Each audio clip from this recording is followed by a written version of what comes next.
Postcards from a Dying World, the podcast. For more than a decade, I've reviewed over 1,000 books that are mostly science fiction, horror, and bizarro. This feed will feature bonus audio I have produced over the years, as well as a monthly digest of reviews based on what I've read each month, plus the occasional bonus material about my own fiction. Thanks for listening.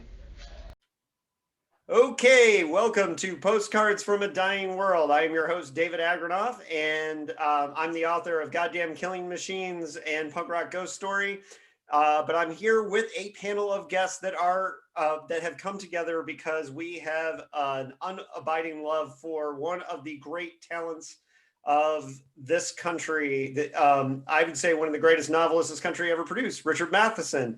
And the reason why Greg and I wanted to do this for a while, because he and I had a conversation about just how underappreciated Richard Matheson was. And I learned the hard way when I tried to find a bunch of podcasts and commentary on the man, and there wasn't much out there. So I gathered this panel together. So I'm going to start by introducing David Schow, David J Scow, who is a screenwriter and novelist and nonfiction writer about the genre.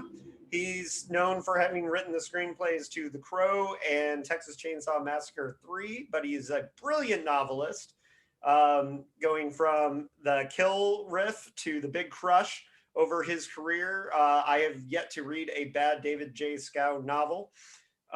His collection of horror shorts, Seeing Red, is in an honored position on my signed bookshelf, which I got signed at Mysterious Galaxies here in San Diego. Just you wait. Yeah. We have a new edition. Right.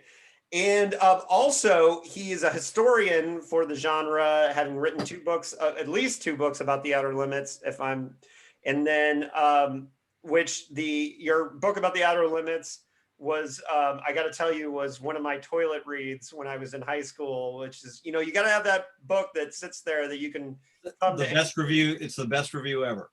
Right. And I believe you are the world's foremost expert on the creature of the Black Lagoon, but I could be wrong on that. But if there's somebody who knows more, I'd be surprised. Other experts are in constant battle with me. Okay. And it is a never-ending war that we'll do a special episode on one of these days. Right. And when we come back around to you, you can tell us your relationship with Richard Matheson, but I'm going to introduce everybody first. John Scolari is you were recommended to me by Mr. Schow, is that if I was going to do this, I had to have you on. And I took his word for it, but you are the author, collector, and publisher at Cimarron Street Books. And I was told that you have the largest Richard Matheson collection in the world. You're going to prove this to us over the next hour and a half. I said I am legend. I don't know about Matheson. Okay. Of I Am Legend, which, according to a certain someone, no, I'm not even going to get into that yet. We'll get there. Greg Cox is here. He is a novelist and editor. He's written tie-in novels for Batman, Iron Man, and he's written more Star Trek novels than most people have underwear. Wow. Yeah, it's true. And who else but Greg Cox could put Seven of Nine and Captain Kirk in a novel together? That's Greg Cox. But he is here today for a very special reason, because he was Richard Matheson's editor at Tor Books for many, many years. So he worked with the words of Richard Matheson. And it was an interview that I did an interview with Greg about his Star Trek books. And afterwards, we chatted for probably a straight hour about Matheson afterwards, and said, we got to record this next time. And so Greg is here to talk Matheson. Starting with David, what is your relationship with Richard Matheson? How did you discover him? And, what does, in a very basic way, introduce what he means to you? Well, that's like three different questions, but Yeah. I think I first encountered his writing via Scholastic Press in junior high school, where you could order these little horror anthologies. from the catalog that they sent around to your school. And there was always that one page that had the 2 or 3 horror anthologies with the Richard Gid Powers covers and stuff on them. And in those anthologies, inevitably were, Lord Dunsany and Ambrose Bierce and Lovecraft and Poe, but there were also Robert Bloch and Fritz Leiber and Richard Matheson. He's one of the perennials. I noticed early on that Matheson was a writer for Twilight Zone because I didn't really compartmentalize genres and stuff. I had read his books early on, and then I was working for Jeff Rovin on an encyclopedia called the Fantasy Almanac. And Jeff asked me to write Matheson's bio, also Robert Bloch's bio at the same time. So I sent letters to these gentlemen, and they sent me back these elaborate handwritten responses to all of my dumbass bio questions. Right. And that's literally how it started. That jump from there to Richard Matheson standing around my apartment, making little humming noises, looking at books on the shelf and pulling things out and looking at them. And we became friends. I was friends primarily with his son, and then I became friends with his dad as well. That's awesome. So we're going to get a lot of insight from one-time biographer, David J. Schow. Yeah. John Scolari, what is your relationship with Richard Matheson? How did you discover the man you've got so many of his books? Well, like a lot of people, I was probably introduced to his work without even knowing it. He's always been one of those authors that you say the name and people may, give you a blank stare, and then you list the credits of films, TV shows, stories, and everybody's like, oh, I know that. But for me, it started on July 13th, 1979, David's birthday. Yes. I was a 9-year-old kid. I stayed up with my older brother to watch Night of the Living Dead on Creature Features. And this movie changed my life. Flash forward 3 or 4 years later, my brother was working in the library, and he comes home one day with this. And I look at it, I said, well, what's that? And he says, well, that's the book that Night of the Living Dead was based on. And I'm like, can I read it when you're done? He's like, sure. And I sat down one Saturday afternoon and I read the book cover to cover in just a few hours. And it just blew me away in the way that no fiction I had read before that time in my life had kind of left an impact. And I just fell in love with it, and it's remained my favorite book of all time. It introduced me to Richard Matheson, and over time I became familiar with all his other works and all his other stories. And I started off thinking, well, you know what? Every time I go to a used bookstore and I find a copy of I Am Legend, I'm going to buy it because I need to share this with people. If people haven't read this book, they really need to. And that became, every time I'd find a Richard Matheson book, if I didn't have it, I'd buy it. And in time, it was like, well, now I've got all these different versions of I Am Legend.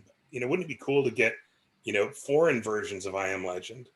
And, now at age 51, I think I've got 175 different editions from around the world. Several of those coming right from Matheson's personal archives, which is, nice because there are certain things that you might never otherwise see.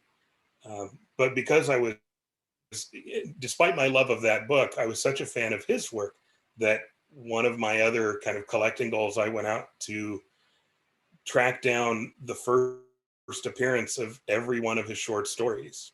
So every, pulp, every digest, every Slick magazine appearance, every anthology. And it took years to do. And some of them are tricky. He was in an issue of Blue Book in 1954 that has the first appearance of Live and Let Die by Ian Fleming. So some people want hundreds and hundreds of dollars because of that. Ouch. And it's like, no, it's got The Conqueror by Richard Matheson. But probably the hardest thing to ever find was and I can't remember the story that's in it right now, but he had a story in Diners Club magazine called Signature, which is not a widely saved magazine by people, Wow. 40, 50 years later. Yeah. I've got a copy, and it's the only copy I've ever seen offered for sale. And a dear friend of mine and fellow Matheson enthusiast, Paul Stuve, would give his eye teeth to find something that he could trade me to get that one last elusive collector's item. But He's plotting right now. but that was my introduction to Matheson, the writer, and I had the good fortune of meeting him several times at World Fantasy Cons and HWA events when he received, I think, one of his Grandmaster awards. And the last public signing he did when the Will Smith movie came out in 2007, Dark Delicacies, who was kind of his home base for appearances for the last few years, did a signing. I thought, I gotta fly down for this just to tell him one more time what an inspiration he was to me. We were both there at that signing, Yeah. right, John? We were both Yeah. at the same signing. I got to meet Matheson 3 times, and it's the only person that in my life that I've ever been starstruck, where the first time I met him, I just probably sounded like an idiot, but it's okay because Harlan Ellison was sucking the energy out of the room at the time, so he probably didn't notice. So, but Greg, how did you discover Richard Matheson? Well, it's funny. There's a whole spiel that I used to do at conventions and at tour book sales conferences where I would stress the fact that even if you don't know his name, you know his work. The monster on the wing of the plane, Matheson. The Star Trek episode where Captain Kirk splits in half, Matheson. The Scramble Shrinking Man, I Am Legend, Hellhouse, etc., etc. I can go The on. Zuni fetish. The Zuni fetish doll, Night Stalker, etc. So yeah, I'll be honest, I don't remember when I became aware of Matheson as a person, except the fact that his work was ubiquitous the whole time I was growing up. The Shrinking Man, Twilight Zone, and indeed stories probably in various scholastic anthologies. It seems like Matheson was always sort of woven through my, pop cultural life. In fact, the night I graduated from high school in 1978, I celebrated by going to see The Legend of Hellhouse at a local theater. Some people go to parties. I went and saw The Legend of Hellhouse. So it was sort of strangely appropriate that, I ended up eventually becoming his editor-à-tour. It was indeed his editor-à-tour for 20 plus years. And the story of how that happened is kind of interesting, at least in that Matheson's agent, Don Congdon, submitted a new Matheson novel to Bob Gleason, who was the editor-in-chief of Tor at the time. Bob, as is the way things work, gave the manuscript to another young junior editor, John Ordover, to look at. Ordover, to his credit and everything, kind of went, excuse me, Greg is the world's biggest Matheson fan in the office here. He really is the person who should be looking at this manuscript. And yeah, I then ended up, that book was 7 Steps to Midnight, which is the first book I worked with on Richard. And yeah, we ended up working with Richard for like the next 20 plus years. Although ironically, and I'm jealous of you guys, I only met him in the flesh once. He lived in California, I worked in New York. I met him in the flesh only once, which was at a snowbound World Horror Convention in Connecticut in the 1990s. And I have very fond memories of he and I and Bob Gleason sitting up by a fireplace in the hotel lobby, working out the plot points of a book that became Now You See It. And we had a lovely evening sitting there by the fire discussing that book. But that's really the only time I met him in the flesh. The rest of it, Richard did not do email. So we communicated by phone and by mail for the whole time I worked with him. So Matheson was really good on the phone. Yeah. You could call him up, he'd pick up the phone and you could talk to him like right away. And I just realized that Greg's the reason that when I first started publishing at Tor, you're the reason that I have a galley of 7 Steps to Midnight on my bookshelf to this day. The bound proof. Yeah. All right, so we're going to get into I it. actually I got a manuscript. of some- Incidentally, was one of the very first books published by Tor's Forge imprint. Right. I think technically it was, I think other editors might argue this. I would argue, I believe it was technically the very first Forge book. Mm. I seem to recall that it was marketed that way because I was working in the bookstore at that time. Yeah, there was another more high profile book whose name escapes me now that kind of got a lot of the publicity, but I believe that, no, technically it was the first book to be published under the Forge imprint. All right, so And it was my the first book I worked with Matheson, you know.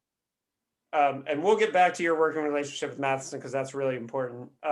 My relationship with Matheson began, I was in 7th grade, right after my mother passed away. My father instituted a rule with me that he would buy me any book if I could prove that I read it, and which turned out he didn't know how hungry I was for genre fiction. And in the wake of my mother passing away, I started to discover horror, and I had always been a Star Trek kid. And the reason why Matheson is so important to me is because I watched all Star Trek religiously. So I knew the name Richard Matheson because it was on the screen during The Enemy Within. And when in my 7th grade year, I started getting into the Twilight Zone, and I just kept seeing his name, and I remembered that. And I was at a used bookstore in my hometown of Bloomington, Indiana, and I found a shelf of Richard Matheson books. And when I saw his name on the spine of the books, I said, wait, that's the guy that wrote for the Twilight Zone. And it was the first time that it really clicked in my head, not Stephen King, not Clive Barker, that somebody writes these, right?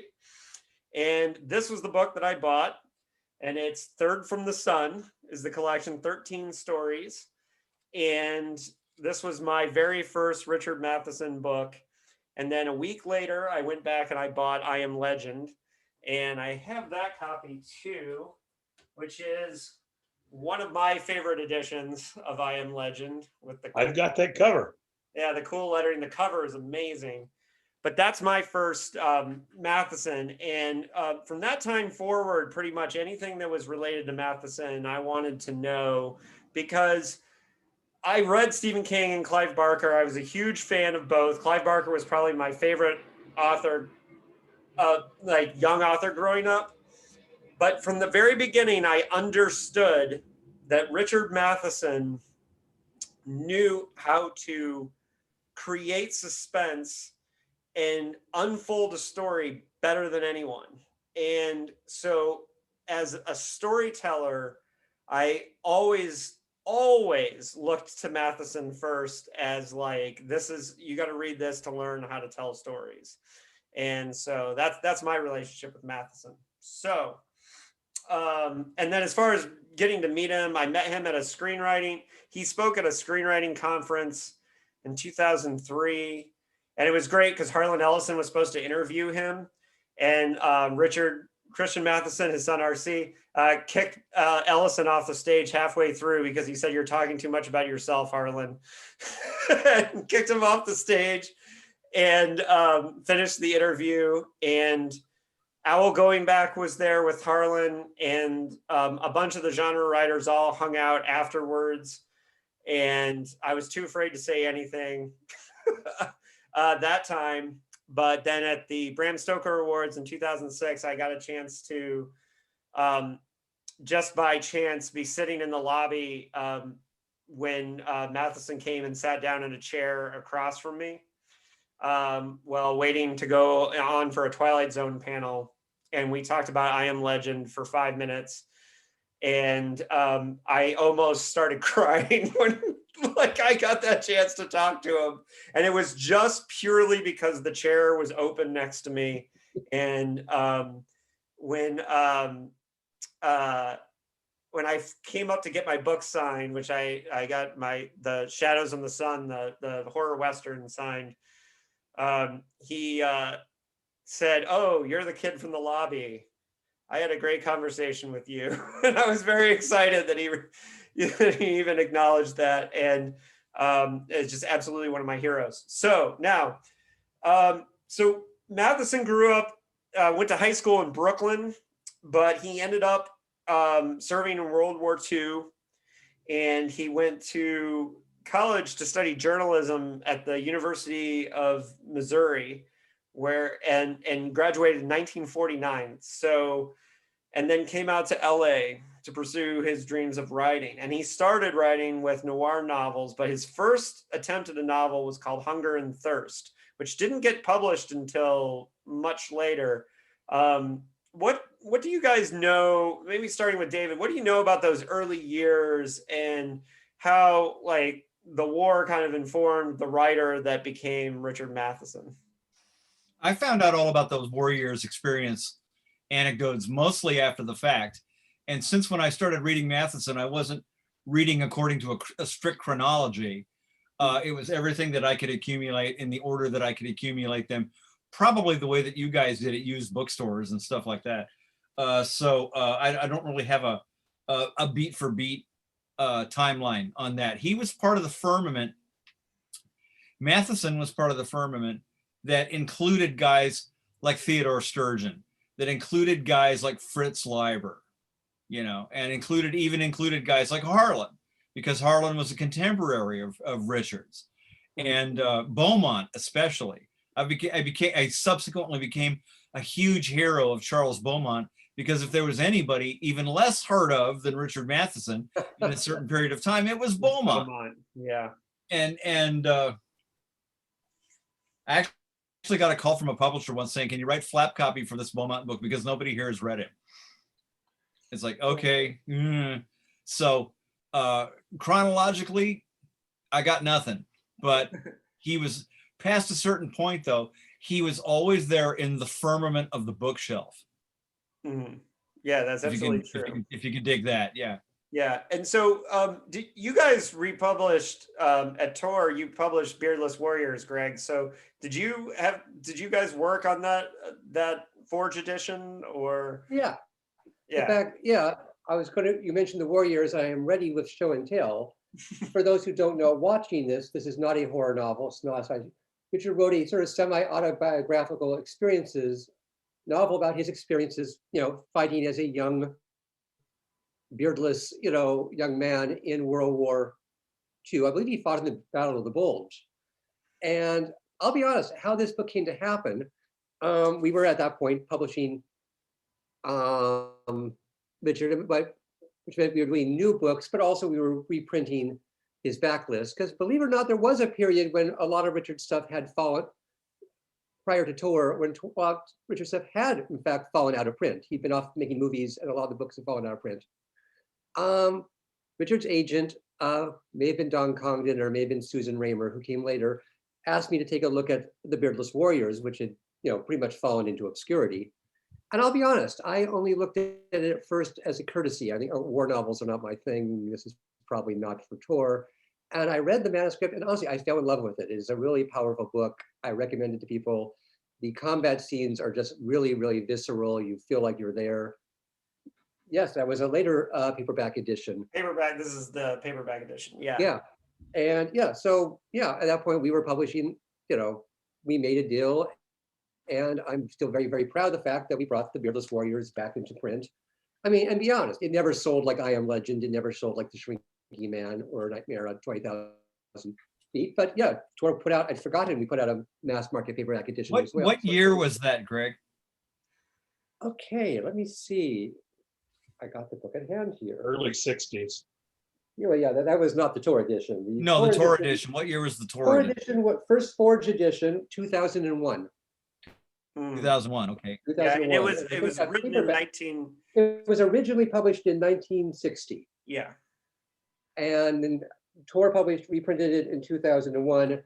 And then that paperback edition you held up, I think after the Will Smith movie came out, and good God, did that, movie, people have mixed feelings of that movie, that it boost Richard's sales, doing that sort of riding on the popularity of the paperback edition of I Am Legend with Will Smith on the cover, which honestly to this day is probably the best-selling book I ever worked on at Tor. We issued cheap mass market editions of Summer in Time and the Beardless Warriors, and because he was now New York Times best-selling author of I Am Legend. Mm. And this is where I mentioned that one of my favorite moments was, in fact, the day when That's exactly what it says right there. when the movie tie edition of I Am Legend hit the New York Times bestseller list, and I had the pleasure of calling Richard and telling him that his 1954 novel had finally hit the New York Times bestseller list, 37 years after he'd written it. We reached number 2, by the way. Damn you, Nora Roberts. Not that I'm bitter or anything. Yeah, Nora Roberts is number 1. Okay. Very close. Very close. But yeah, so no. And by the way, everybody, jump in as you feel the need to now that we've done our introductions. Dave, I have to mention that at about 10 to 15 minutes after the hour, I'm going to turn into a pumpkin. Okay. Just in case there's something you want to get to. Okay. Gotcha. So actually, I want to throw in some chronological stuff. Also, I thought John was going to, it's like we should mention that Beardless Warriors is back too. Yeah. Well, a double edition. Yeah. Gauntlet, who, for fans of Richard Matheson, folks will know Gauntlet, because Gauntlet not only reissued, signed editions of almost all of Matheson's novels, but they published Lost Things. They published Hunger and Thirst. In this book, the Richard Matheson Companion, there's actually an earlier aborted novel called The Years Stood Still, which he wrote as a teenager. Very much for the devout Matheson enthusiast, but going back to show how early he was writing and the different types of things he was writing. And another area which most people aren't aware of is Matheson did some songwriting. He wrote lyrics for songs, and I recently came across a periodical, the Saturday Review, that had a letter to the editor prior to the publication of Born in Man and Woman, where Matheson was writing a response to, I think Oscar Hammerstein had basically said, anybody can be famous. And Matheson kind of said, yeah, it kind of depends on, it's not just being able to write good songs, it kind of matters who you are. And this letter was published, and actually they got a response from Oscar Hammerstein. But for Matheson, nuts. It's like just finding little bits of ephemera about him, particularly predating his first published fiction. It's kind of an interesting early work, where he was at. There were those 3 paperback crime thrillers he published before The Shrinking Man, which Tor reprinted as well. But at least one of those, Ride the Nightmare, was adapted as an episode of Alfred Hitchcock's TV show. And in fact, it still pops up on MeTV periodically. Yeah. So yeah, even I think Shrinking Man was his first big thing, kind of in a way. But I Am Legend was 54, Shrinking Man was 56. Both Right. Someone Is Bleeding and Fury on Sunday predated I Am Legend, because he wrote I Am Legend in California, in Gardena, in the house that the book is set. I found the street on which he lived. And though I have house numbers that Ruth passed on to his daughter Allie to give to me, the way Southern California streets have broken up, the numbers no longer match. Someday I will make it to the library in Los Angeles and figure out which house was Matheson's house. But he wrote I Am Legend in the house in Gardena, set it there. You can actually, clues in the book will give you directions to the street he's on if you know the names of those streets in 1954 as opposed to today. But then when they went back to New York, he wrote Shrinking Man in New York, and that was the house that he wrote that in. He wrote, in the basement where that, all the big spider scenes took place were written in the basement of the house they were in New York. So part of the conversation that I had with Richard was about, he told me about writing I Am Legend that he was, because I brought up the dog chapter and how, you know, fundamental that was for me. And he told a story to me that he was writing I Am Legend for a novel writing class at UCLA. Wow. Yeah, and he said that the teacher had him read the dog chapter to the class, and that the teacher pointed to him at the end of the reading and said, "That's a writer, folks." According to the story he told me. Though, but the thing that was interesting to me is that he wrote it for a class. He had already published, right, 2 crime novels. And so it's interesting to me that he was still, I mean, everyone should take that lesson that he still felt he could learn, right? And he was still out there. And just imagine if you're thinking, if you're one of the people that was in that class that got a chapter of I Am Legend read to you, you know, by Richard Matheson while he was writing it. So. And Gold Medal, who published I Am Legend, was primarily a crime, you know, novel company. This was the first science fiction novel they published. So it was, you know, it was not in their normal kind of wheelhouse to do that. So David, just since we're time sensitive with you, and we can keep going, but let's talk about writing those letters that you got from Richard about his biography and those conversations you had on the phone with him. As a writer, you just, as a storyteller, the chance to pick the brain of Richard Matheson must just be, you know, I only had a sitting in a hotel lobby one time. Greg had a similar situation. So, but you were his editor. But David, as a writer, what was it like talking to him? I never got to pick his brain, or I never sat down with the intent strategy of picking his brain. It was just sort of incidental. I mean, I went to his house. I went to people's birthday parties at his house. I mean, we got together for dinner. It was a completely different kind of relationship, and it was in no way a mentor relationship. Mm-hmm. And so it was very pleasant for all of that, because I was just as likely to read a book that he would recommend to me as he was to recommend something that he found sitting around on my desk if we were just, you know, at the apartment after cocktails or something, if you will. I didn't see him as much in the later years, mm-hmm. and primarily because of a huge part of my relationship was with Richard Christian. I would get magnetized into events that his dad was automatically at, right? You know, but that's how I got to meet the entire family. You know, that's how I met Ruth and Tina, and you know, and everybody, and so it was a different relationship in that it wasn't editorial, and it wasn't teacher student. Anyway, and I say there's a weird picture of us sitting around at some autograph collector's house, and sitting on the sofa are let me see. Ray Bradbury. Yeah, do I have this picture here? Wait a minute. I don't know if you can see this. Whoop. Oh yeah, I believe I've seen this on Facebook, I think. Yeah, with Ray Bradbury there at the end, right? Bradbury, Matheson, Block, and some young kid. And one of these things is not like the others. Yeah.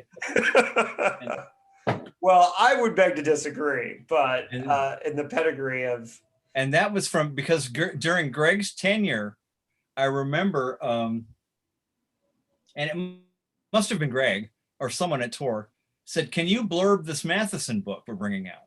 That probably would surely have been me. Because honestly enough, at the point we brought out 7 Steps to Midnight, Richard, like I said, had not really published any new books. He'd been off in Hollywood doing movies and things. So there was sort of a sense that we wanted to kind of relaunch him.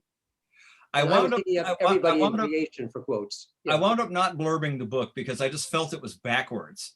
You know, it was like, Yeah. like, me? What are you kidding? You know, it was like, it's very honored, but it was like, I think, and I don't know if Richard ever blurbed a book of mine, but it was I thought, I wouldn't feel comfortable, like, you know, because the blurb would be, Richard Matheson, how come you haven't heard of him? Right? Right. Well, so he started publishing these novels in the 50s, but the big break was really the Shrinking Man, which, you know, we're doing this episode at an interesting time because Shrinking Man was just on Svengoolie last night when we're recording this. And so it was interesting because right after, Greg, after you posted on Facebook about it being on there, I saw many people talking about watching that last night. And it surprised me how many people were watching The Shrinking Man. But God, that is a movie that holds up. It's a story that holds up very well. And between I Am Legend and Shrinking Man, this is what kind of creates the Richard Matheson, the genre writer, before we really get to a lot of the screenwriting stuff. And I think he probably would have been happy to be a noir writer or a Western writer if those books had taken off. But I'm so glad that he wrote genre, because what he called offbeat and his weird ideas, he was so good at thinking of these ideas. And one of the things that amazes me, and I posted about this the other day, the twist ending of I Am Legend is in the title, right? The twist that Novell is the boogeyman, and that's the ending that we're working towards, is so genius, yet 3 movies were made from it and didn't get the ending right. You know, I'm just wondering, like, what you guys think about those early years of him being a genre writer before he started screenwriting. Like, do you think this was the course he was meant to be on, or do you think he could have had a career writing noir? Does anybody want to start off on that? Sure, why not? I was going to say the thing about Matheson that I think is a testament to his brilliance is that he touched so many genres excellently. You know, his Westerns are really good Westerns. You know, the Journal of the Gun Years Award won the Spur Award. Somewhere in Time is an amazing, or Bid Time Return is an amazing kind of fantasy novel. Legend of Hellhouse is a classic horror novel. You know, just that he kind of bounced between these genres. And Someone Is Bleeding Fury on Sunday and Ride the Nightmare. Those are all solid, you know, books in and of themselves. And he can write a World War II war novel. Yeah. You know, you read that book after watching, you know, like Saving Private Ryan, and you're like, you're seeing some of the same things of this short period of time, this character introduced to us as this young, naive kid, and by the end of it is like a completely different person. But I think, you know, people like genre because it helps them pick the things that they think they'll like. And I'm a big believer in, when somebody says, "Oh, I don't like musicals, I don't like Westerns, I don't like horror movies," I see that as a challenge to say, I can find one that I bet you'd like. If you read this book, if you saw this movie, you'd say that was a really good movie. And you might still say, but I don't like horror Western musicals. And it's like, that can be fine. You wouldn't choose that. But a good story, regardless of the trappings, and a story well told, which is, you know, Matheson's strength, is going to reach a broad audience. As I said, you know, I've probably given out as many copies of I Am Legend in my life as I have owned, because literally I've bought, you know, hundreds of copies of this book, and I have never had somebody who I've gotten to read the book not tell me, "Wow, that was a really powerful book. That was really good. I was not expecting it." I've had people say, "Yeah, you know what? I just don't think I'm into that." Not for me. Okay. Yeah. If you don't read it, you're not going to know.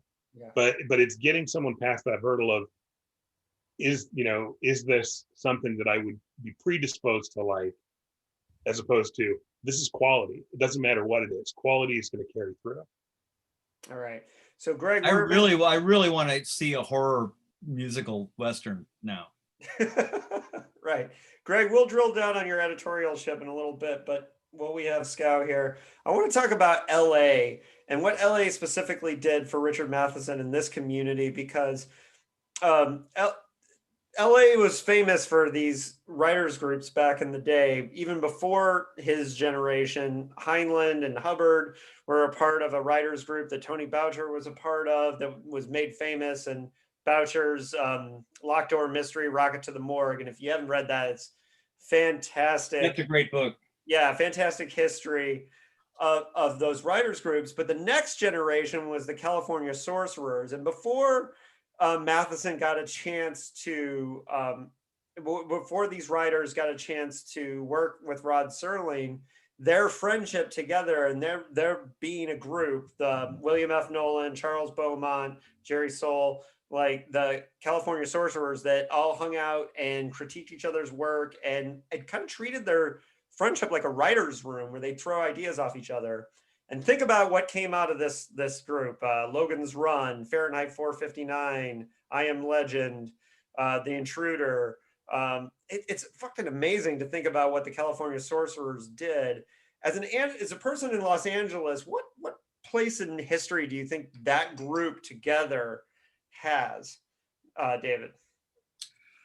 Well, for every group like that has a spotlight, there are a bunch of other groups of people who were writing stuff, groups and subgroups, who broke up and reformed.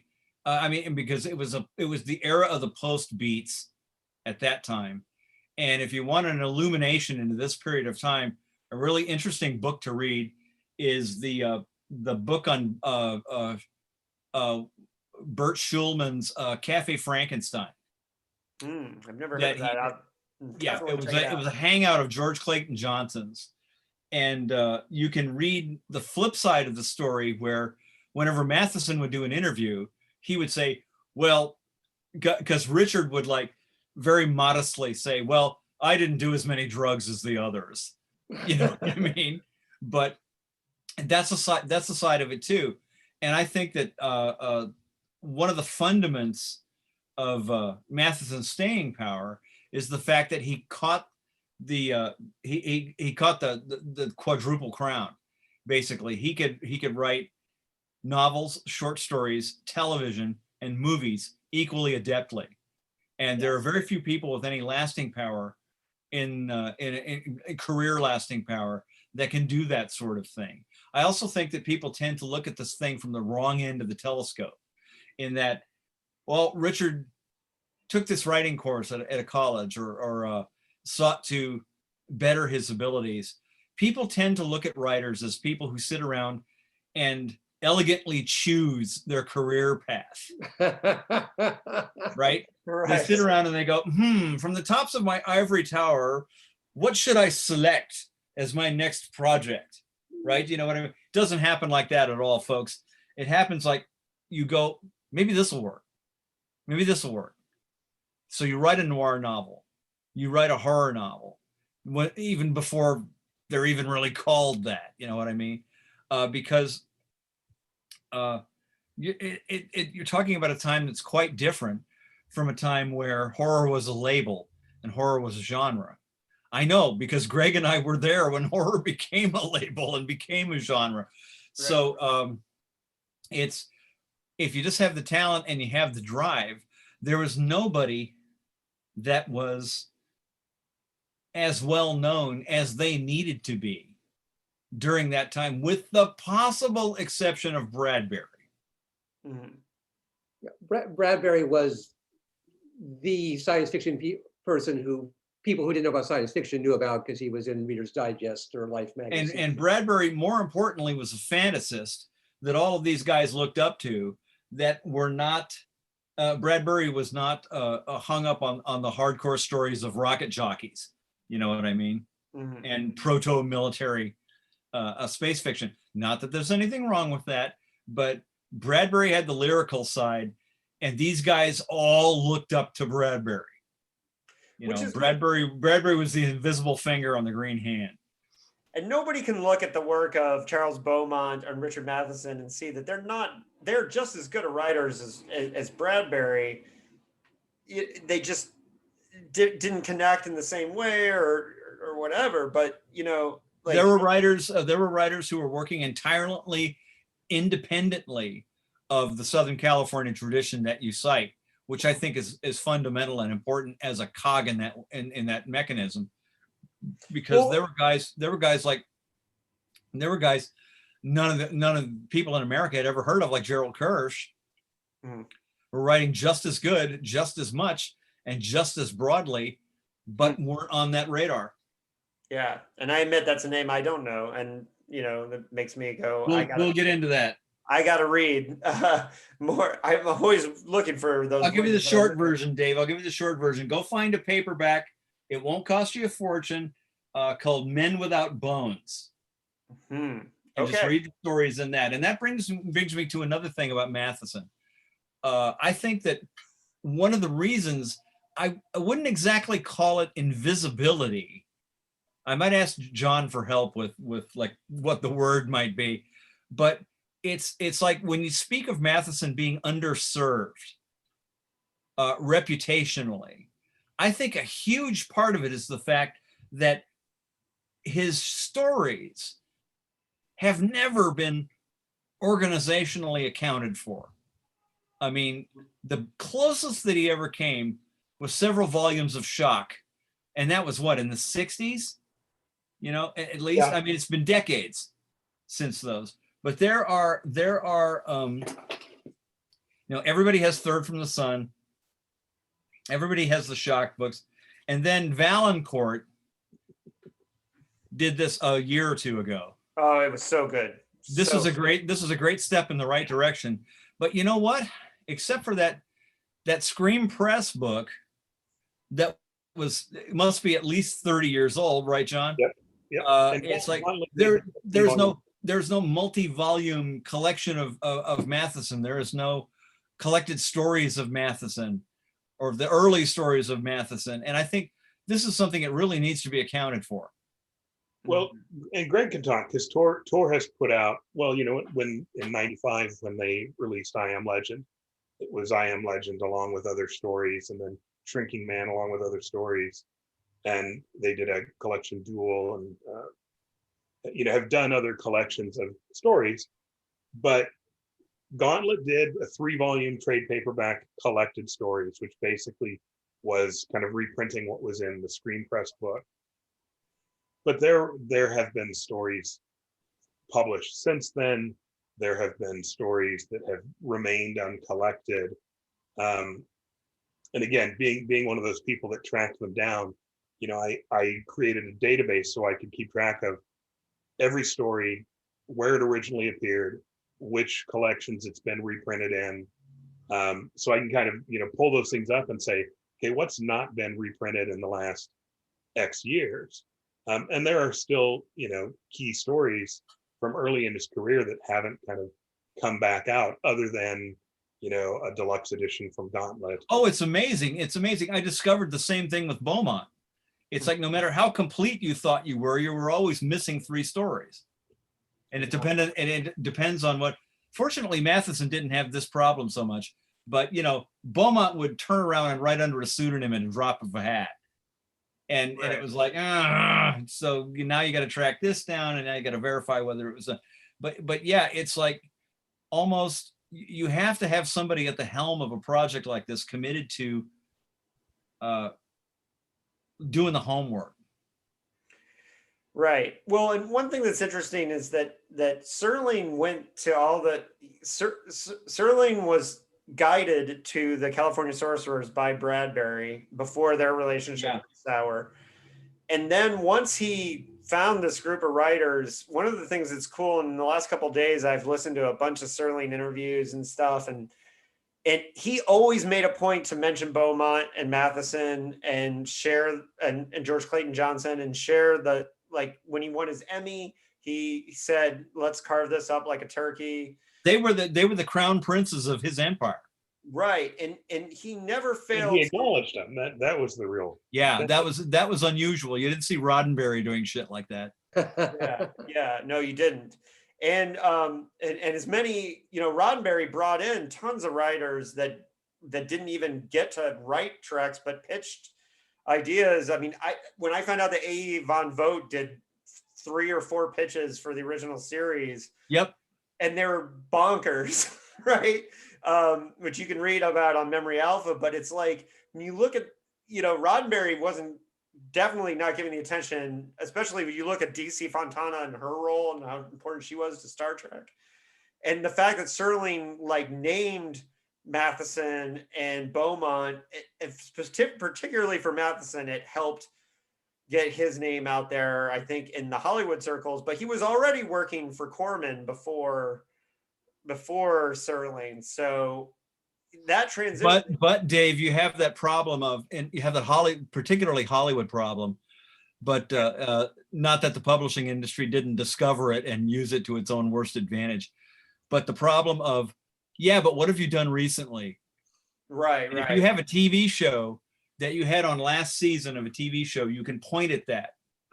And it's like, this has affected me as recently as last year. As long as I had a show within the last year, I'm golden. And then after that, they sort of go, well, you don't have anything new. Right. Well, but the interesting thing about Matheson, and particularly as he got into screenwriting, was when he sold the rights to Shrinking Man, it was contingent on his being able to do a draft of the screenplay.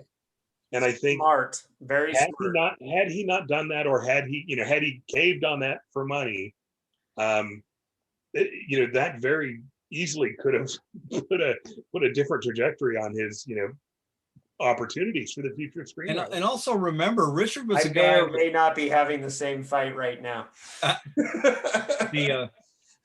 Richard was a guy who was a working writer. This is another very important distinction to make. He had a family to support. It's like he had kids to support, and it was like as far as I know, Richard never actually tore up a check and sent it back. You know what I mean? But as a consequence, he was notoriously cantankerous about stuff made from his work. He'll go, I'll disqualify this whole thing because they painted the door the wrong shade of beige, and it wasn't the right shade of beige from the book. And it's like, fuck that movie. Which is kind of ironic when you consider he actually adapted, the works of other people and took liberties when adapting, say, Poe or whoever. Exactly. But that's part of this. That's part of the, Greg, especially, that's part of the schizo nature of being a writer to begin with. On the ones, it's the do what I say, not what I do category. I'm schizo being a writer and an editor, so I have the two different hats. Like, writers, temperamental children. Oh, editors, mindless Philistines. Okay. Oh, right, I'm both. Okay. What hat am I wearing? It's a left brain, right brain dichotomy that you got to work out. Well, and he was, as a screenwriter, he was involved in writing. Just the fact that he was involved in writing Duel and The Night Stalker alone. Not to mention the Roger Corman movies, which are all the best of the Poe adaptations. The Shrinking Man was such a great script. But what was really interesting is I saw an interview with Dan Curtis where he was saying that when he first read the Night Stalker script, he was already a Matheson fan, but he couldn't believe just how readable the script was and how he just loved the process of reading the script. And I don't think that's always every time you see an article, which sometimes don't even mention Matheson on, the 10 greatest, scariest TV movies of the 70s, you can usually count about 3 or 4 of them being Matheson. Exactly. I'm sort of notorious for going onto the MeTV Facebook page and going, oh, by the way, Dracula, Night Stalker, Zuni, etc. Those are all Matheson, which may not be mentioned in the article, David was talking about, that looking at things and finding, only being able to see the faults in them. With I Am Legend, and particularly with I Am Legend in the film adaptations, Matheson's I Am Legend screenplay, The Night Creatures, has been published. And yeah, I will say, my love for Matheson notwithstanding, there are changes he made in his screenplay to I Am Legend that I don't think improved upon the book. And I think The Last Man on Earth, what, for it, the faults that it may have in terms of whether Price was, appropriately cast for the role. My biggest issue with Last Man on Earth has always been in making Price a scientist as opposed to the everyman that Neville was in the novel. It just changes things because suddenly he's really aware of what's going on. He's not working through the same sort of issues. But you put that aside, the things with the dog, the things with his wife and his daughter, and with Ruth, there's so much of the book in Last Man on Earth. There's a reason why fans of the book say, well, that's the best adaptation, because up until recently, it's the only adaptation. Omega Man was not an adaptation of the novel at all. Every screenplay that's been written since the Omega Man has been a remake of the Omega Man and not an adaptation of the novel. And it's only, thanks to David last year, we were able to, not thanks to him, we were able to see it. Thanks to him, I was able to see it. A Spanish student film from the 60s was made available online for a week. I told him I was going to hard out and a quarter after. I'll probably that 1:30.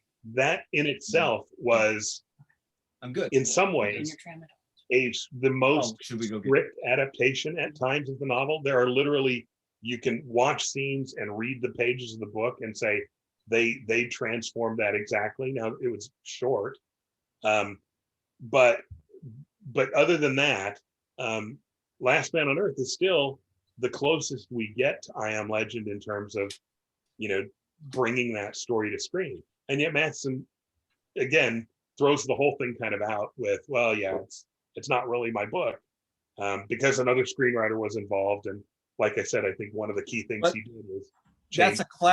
That's a classic screenwriter excuse. Right. Because they'll sit there and they go, because if anybody perceives your work as being screwed up, you can blame the fact that other hands were on it. You can blame the fact that another dog came along and lifted its leg on your screenplay. If they like it, you can take credit for it. And another thing that happens because I've been the victim of this too many times, it's like you go back and adapt your own work enough times, you have to mess with it because it's boring. It's like chewing the same food over and over again. Except, I adapted a TV episode where I screwed it from top to bottom just to see what would happen. And it was like, that's interesting. The world will never see the result of this, but it was an interesting experiment. And Matheson, being a creative guy, being a friend of mine, being somebody that I know or I sense thought this way automatically, because if we weren't in the same tribe, we were close. And it's like, no, I'll do anything. I'll mess with anything. Nothing is sacred among my own work. If I'm messing with it, if you're messing with it, that's a whole nother question. Because if you've ever taken a studio meeting, you know the types of people that are assigned to mess with your work. Right. They literally should be running around on all fours. Yeah. Well, and he did an amazing job with it. And it's funny too, because you have certain movies like What Dreams May Come is not terrible, but compared to the novel, it's, I think that if you see that movie, but you've never read the book, I thought, I've talked to people that really liked it, but my problem is I read the book before I saw the movie. So I can't get that out of my head. And then the fact that I know that there's a Richard Matheson screenplay out there, for that, it just hurts to think that, we could have possibly gotten that. And then it's funny, that screenwriting conference that I went to, when somebody brought up What Dreams May Come, that was when Harlan was still on stage with Richard, and Harlan was like awful, terrible movie, and I'm friends with Robin. And then Richard Matheson was like, hey, let me bash it. Yeah, exactly. Like, let me do that. And it was very funny. Well, Dave, would you say, especially in the case of Somewhere in Time Mhm. and What Dreams May Come, do you think you could walk in and sit down and watch those movies and know that Matheson wrote them? Well, I've thought about this. That's a really interesting question because, My immediate answer is no. Well, I was going to make the point we were discussing earlier, just going back, we're talking about his not invisibility, but perhaps lack of household name status. Exactly. And I think part of the issue is the fact that Richard did resist being pigeonholed because he Right. did experiment with other genres. Because honestly, like I said, he always tried to do different things, and you would not imagine that Somewhere in Time and Hellhouse were written by the same person. He was not I think he did not become a brand because his imagination was all over the place. but his imagination He didn't was repeat his himself. Correct me if I'm wrong, I'm not sure Matheson ever wrote a sequel his entire career. Unlike, say, Frank Herbert, who became the Doom guy, there is not, Right. Son of I Am Legend, Return of I Am Legend Saga Volume 7, or the Return of the Shrinking Man. So again, I think that runs against, Richard had a wonderful career and a great career.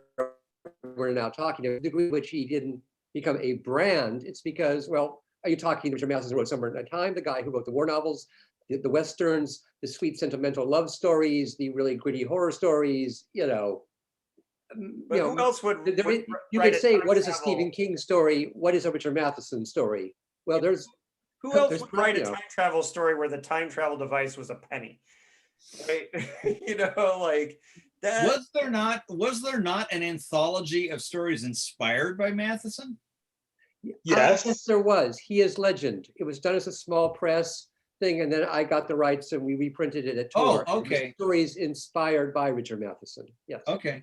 It was called, I believe, And Or there was is was it He is Legend or technically I Am Legend? one book. hang on, He I'm is going to Legend step was to my shelf here. Yeah. All right. So, John, what did you say?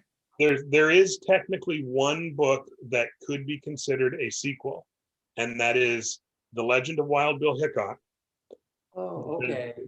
It is John Lester, told yeah. by the same character that tells the story of Legend of the Gun Years. That is true, and I would argue that's a footnote. But yeah, this is the book. He is Legend, an anthology celebrated by Richard Matheson. And to give credit, it was edited by Christopher Conlon. And yeah, I think it was originally published as a small press by Dream Press or Gauntlet or somebody. Gauntlet, And yeah. then I did a deal to do a trade paperback edition for Tor. yeah. Well, not being high-toned enough to qualify for inclusion in that book. Well, I will say that I went off on my own and I wrote a sequel to The Incredible Shrinking Man called The Incredibly Dinky Man about Scott Carey's grandson. And you can find it in some fine Cimarron Street edition, Cimarron Street book. John and we're pushing this stuff out onto the world, whether we're legit or not. So, I wrote it as a tribute to Richard with the intention of reading it to him on his birthday, and I missed it that year, and then he was gone. Bummer. I see, actually, my memory is a little fuzzy here, but just looking at the table of contents here. And I point out that this is a book I did not actually edit, so I'm off the rap for not actually approaching David Schow. And I would blame Chris. I wouldn't blame Greg for a second. No, man, it's like because But I see, we have here a prequel to Hellhouse, a sequel to Shrinking Man. Mick Garris inspired by, I Am Legend that's in there, the additional piece. And it brilliantly captures the feel of the writing of the novel. He nailed that. It's about Ben Cortman, the neighbor, and Neville and Ben Cortman's wife kind of having an affair. And it's so wrong in my head what it does to the story. But I like I said, I give Mick credit. It reads like he sat down, not just to do a sequel, but to basically write a story in as close to Matheson's voice as I Am Legend was written, that it has the same kind of flow to it. It really works, but it's just my issue with it is more about It's like, oh, I don't like you doing that with the characters that I have my own opinions of. And David, is one of the things I would say is that I think your point is valid for Somewhere in Time more so than What Dreams May Come. Right. Because What Dreams May Come has the scenes in hell, which I think is the scene in hell is the most terrifying thing that Richard Matheson ever wrote over I Am Legend. I think that chapter is just absolutely terrifying, and I think that you get a clue as to who's writing that from that perspective anyways. I'm curious as to what you guys thought, basically. And mentioning Mick Garris, he would have been a good fifth for this panel because Mick got to work with Richard on Amazing Stories. Yeah. So this is middle 80s Matheson. Well, where part two. he's sitting on a panel with people over at Universal Studios. You're sitting there with the dream team. Mm-hmm. And you're getting story notes from, Richard Matheson. Yeah, his Amazing Stories experience was, I've listened to him talk about it in interviews. And it's fascinating too, because he, as a storyteller, he is so smooth about his ability to just find the ideas. And I remember Greg corrected me the other day, and Greg, by the way, to quote one of our favorite movies, you go right ahead quoting regulations, sir. If I say something wrong about Matheson, you correct me. So you had the gist of the story correct. You just had the details a little distorted. Yeah. And the story is that, he was talking about somebody wearing an unfitting hat, and that's where Shrinking Man came from. And watching Dracula is where I Am Legend came from. And the easy flow to which the ideas came to him were just he was so good at explaining where his ideas came from too. Some writers can't do that, famously, but I think that's one of the things that he did have going on. Now, I wanted to talk about, we talked about this before we started recording, but as much as I respect author, screenwriter, critic Robert Cargill, I heard him on a podcast refer to I Am Legend as Richard Matheson's one really great novel. And that just blew my you could have seen the steam coming out of my ears when I was listening to that, because I almost think it's the other way around. It's like, which novels are the clunkers, and maybe some late in his life were not as good as what he was doing when he was earlier, but like Shrinking Man, Stir of Echoes, Hellhouse, Bid and Time Return, What Dreams May Come, Journal of the Gun Years, Shadow of the Sun, Beardless Warriors. Like, my God, anybody would want to have 3 of those in a career. And I just want to get your opinion on the novels as a whole, like the body of work, starting with David. I'm a big fan of Ride the Nightmare. Mm. Just as a novel. I mean, I got it in several incarnations. I've got 3 or 4 versions of Beardless Warriors at this point, and that's kind of where my sweet spot was. And my sweet spot for that is quite different from the sweet spot of Matheson as icon, where I have like that gold medal paperback that John has that just happened to be the one that Matheson whisked off the top of the pile in my bedroom and signed, once. So I am fans of those classics, but I don't think I'll ever get through Earthbound. Mm-hmm. Definitely not the Logan Swanson version. Yeah, right. Oh, I actually don't mind Earthbound, but I think Hunted Past Reason was one that didn't nail for me quite as well. And I think that's the point, is that like when you have so many classics, first of all, nobody's going to write that many books and be perfect. And especially somebody who can get pretty much, anyone's going to take a Matheson novel if they get a chance to get it, right? Yeah, and some of the later books were kind of lumpy and weird. Mm. But at the same time, like to say that there's only one great Matheson book is just. I mean, you can maybe that's just somebody who's not well read. make the point that I Am Legend, if you I would rephrase it maybe, you know, if you can only read one Matheson novel, There you read go. that one. And you Yeah, could argue that it I can maybe live is with the that. most influential, since it pretty much is the Yeah, because grandfather of the entire zombie apocalypse subgenre. But to say that he's not like it's Bram Stoker and he had like the one good book, you know. or Yeah, something, and you it's know. like the rest of the argument, just unless you want to just get in an endless pissing contest on social media, what's the point of that? You know? I mean, yeah, and even you get, obviously there's going to be, you know, Earthbound, you know, yeah, I reprinted Earthbound. I'm sorry. I'm sorry. I- I'm sorry. I'll be the picked on first to, Matheson. oh no, hey, I did first to say that, no, that if I think, oh, you love Matheson, read Earthbound. That's not the book I would push on people.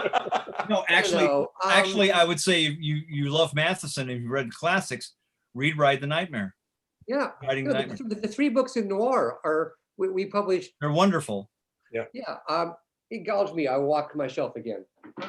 Well, and John, for you, like, as big of a fan as you are of I Am Legend, that I'm sure that's still like a head slapper to think. Yeah, I would put I Am Legend at the top of my list because it was my introduction to Matheson, and it's still in so many ways. There's so many things I can go on and on about it. One of the things I love about it, and one of the reasons why I think I couldn't put it down the first time I read it, is the structure of the book is so brilliantly written that you get to almost every chapter ends with a hook that dares you to stop. So whether it's and I'm gonna spoil it, a week later the dog, okay, we're not gonna say what. He looked at his watch and he realized it had stopped. His wife is at the door saying, Robert. Yeah. It's like there are those things where you're like, holy crap. And you just Yeah. have to keep going. And it's not contrived. It's not like you're reading the book and it's like, oh, he just set this up. It's like, no, it's like, oh. And then the guy comes to the door and it's Ben Cortman. And you're like, oh my God, Ben Cortman. I know who that character is. He's not grinding sausage. He's not writing pulp. Yeah. He's got a definite strategy for this, and he wants to thrill you. Yeah, and for me, the thing about Matheson is that no one writes the beats of suspense better than him, as far as like they're almost like rungs of a ladder that you're climbing in the story, and he always hits every rung and just builds suspense higher and higher and higher so perfectly, even in books like What Dreams May Come, which is mostly a romance. But like that chapter in Hell, for example, is, and the way the story builds, it's so perfect. And that's what I think he's really good at, in my opinion, or like the thing that where I point to is like, well, to revisit the observation that Greg made a little while ago, because I got to go shortly, was that Greg talked about Matheson resisting doing conventional ways of things. And I think that it wasn't even conscious in Matheson's case. It was not an active resistance. It was not a program of resistance. It was the way the guy that was wired.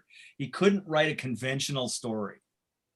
Which So goes whatever, back to the question earlier about, gosh, if he hadn't been diverted into genre, could he have had a career as a Western writer or mystery writer? And my honest answer is he could have tried, but honestly, I think he was pushing the boundaries. His imagination was such. I don't think you could have held him in the West, even if he became a successful detective writer. Yeah. You could have kept him in the detective. He would have been pushing the boundaries.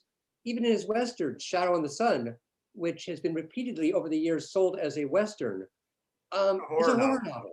Yeah, it's absolutely. I was actually surprised when I wrote it the first time, because Ace originally published it as a just straight category Western.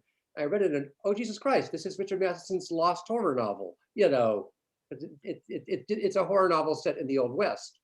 So yeah, I don't think his imagination could be combined to, probably it helps that he went into genre, because at least the boundaries are a little looser there, and time travel, even and though science fiction writer, horror writer, fantasy author, that at least allowed his imagination a little bit more free reign to wander off the reservation, as it were. if you stay in genre long enough, or in the orbit of multiple genres, eventually people will begin to connect the dots. And I think that he would have excelled in any field that the gravity might have drawn him into other than this. But he had the good fortune of being in the Twilight Zone. He had the good fortune of being in with the Corman and Beaumont a bunch. And so that vectored his career in that direction enough times that we could identifiably assign a genre to him.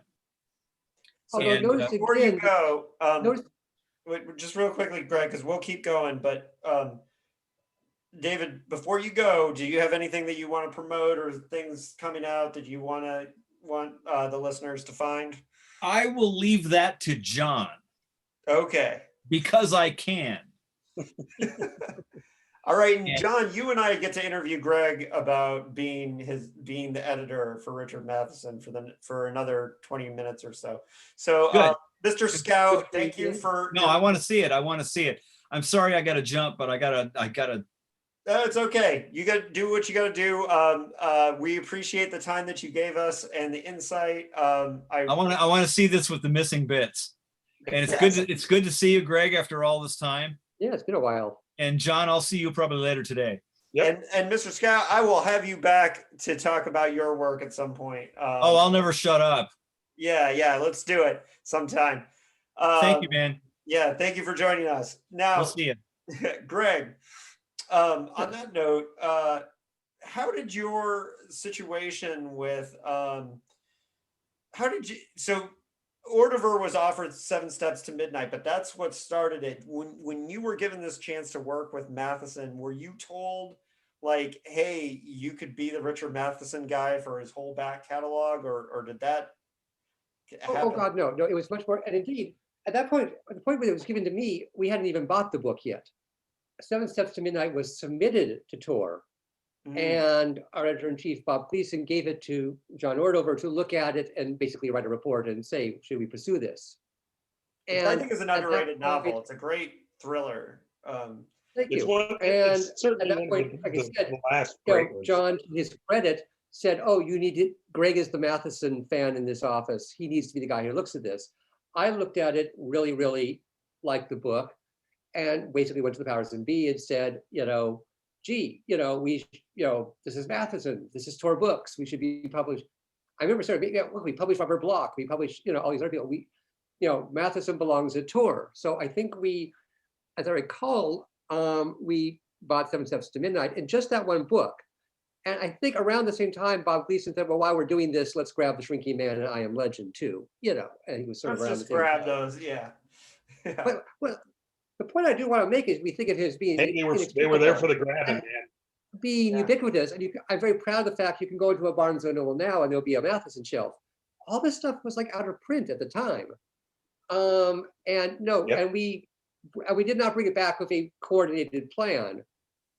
I'm backtracking a lot to previous conversations, so I didn't want to step on David's toes, but Tor did publish 4 or 5 Matheson short story collections.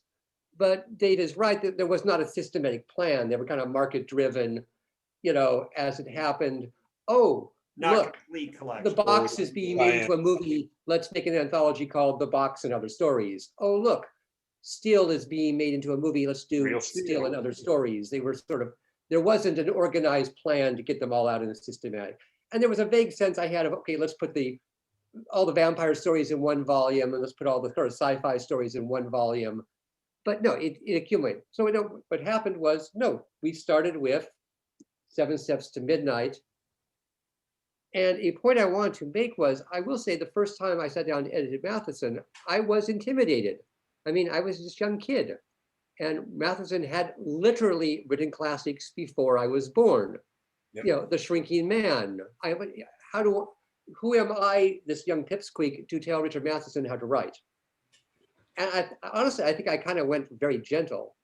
And the point I wanted to make is Richard Matheson turned out to be very, very easy to work with. He was, he had every reason to be a prima donna and you do not touch my sacred prose. But no, Richard was surprisingly humble, and for the length of our entire career, he was always open to editorial criticism, suggestions.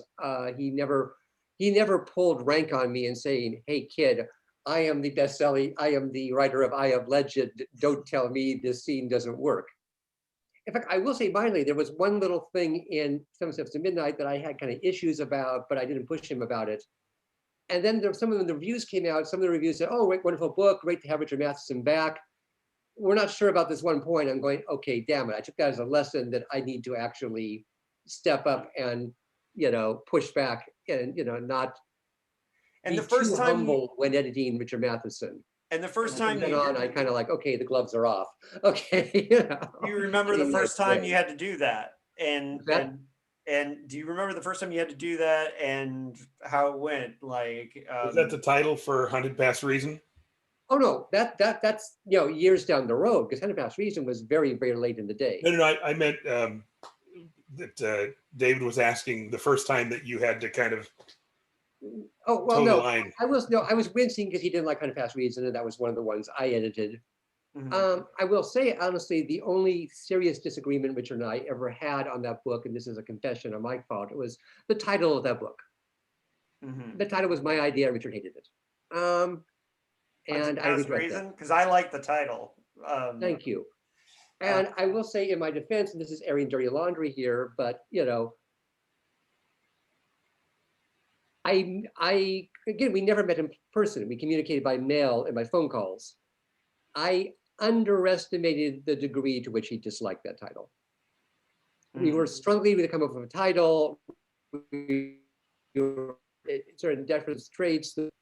Honestly, there were deadlines, catalogs, and things coming up. And eventually, I suggested Hunted Past Reason to him, and he kind of, in my defense, grudgingly, oh, okay, I guess we can go with that. He agreed to it.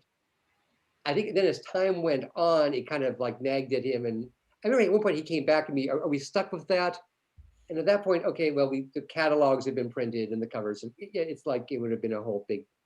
But again, I fault myself for failing to pick up a bite from 3,000 miles away, the degree to which he did not like the title. And then the book came out, and in every single interview he gave, he mentioned how much he hated the title.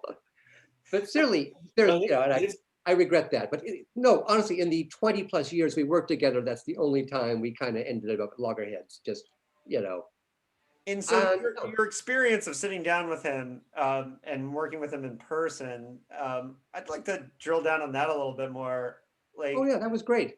That was a wonderful experience, which I remember fondly. And I should mention that Bob Gleason, who was the editor-in-chief, was present. This was at a hotel in Connecticut. We were snowbound. I refer to this as the Donner Party convention because you couldn't go out to get anything to eat. And the coffee shop was only open, I swear, like 2 hours a day. So we were all starving. It was the Donner Party convention. But no, we ended up sitting by a fireplace one evening, and it was for the book, which was then going to be titled Magician's Choice, and later became Now You See It. And the story of that one was, that started out as a play. It was going to be a theatrical play in the manner of Death Trap and Sleuth. And I'm not sure if it was ever actually produced, but at some point Richard had the idea to turn the play into a novel. And our conversation that night was basically about the challenges of taking something that was written for the stage and fleshing it out and turning it into a novel. And that was what we sat around discussing that night.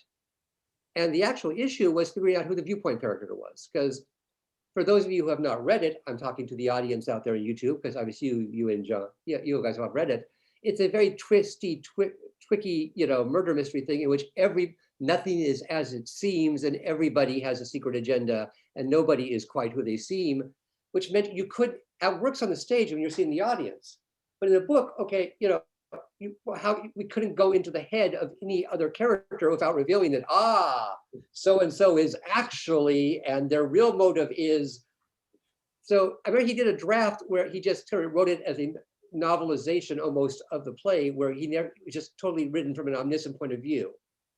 And I didn't think this quite worked, and it read like a novelization of somebody sitting in the audience watching the stage play. So we had to come up with an issue, and I can't remember whose idea it was. It probably was Richard, that we needed another character who was not in the play, who was a person who was not one of the scheming, who was in fact who could serve as the audience surrogate to see all this stuff going out and but who also honestly wouldn't affect the plot too much. We finding a audience surrogate viewpoint character for the book was what we sat around talking that night. And for those of you who have read the book, what we came up with, and I honestly, it was probably Richard's idea, but I remember it's all back in, that it was an old man who'd had a stroke, so he's largely sitting in a wheelchair. And in fact, people think he's a vegetable, but he's not, which means they are comfortable talking about in front of him about their diabolical plans to murder so-and-so. Oh, what about the old man? Oh, he's just a drooling vegetable. He doesn't know, So, yeah, that was a brilliant device, in terms of solving that I recall problem. we cooked that up sitting around the fireplace one night at a World Horror Convention in Connecticut. Me, Bob Gleason, and Richard, Well, and you must have, as a writer, you must have learned so much working with him over the years. Oh, yeah. Yeah. I mean, you had the experience of working with him as basically as directing the book lines of Matheson, as well as the creative angle. But I'm sure there are times, whether it's your Star Trek or your other novelizations, where you're applying things you learned from. I'm sure it may even be, intuitively. I will say the job of being Richard Matheson, being the Matheson guy at Tor, basically came into three parts. There was supervising, like I said, reprinting the old stuff, making the deals, getting the books, and being also the designated Matheson guy in the office who, when publicity came in, hi, Greg, we need somebody to write a press release about Matheson. We need somebody to whatever. We have questions about Matheson's career. I was the guy you came to. And then there was also the tough job, dude. Yeah. Tough and job. then there was the job of actually editing his new stuff. And I think we did 4 or 5 books.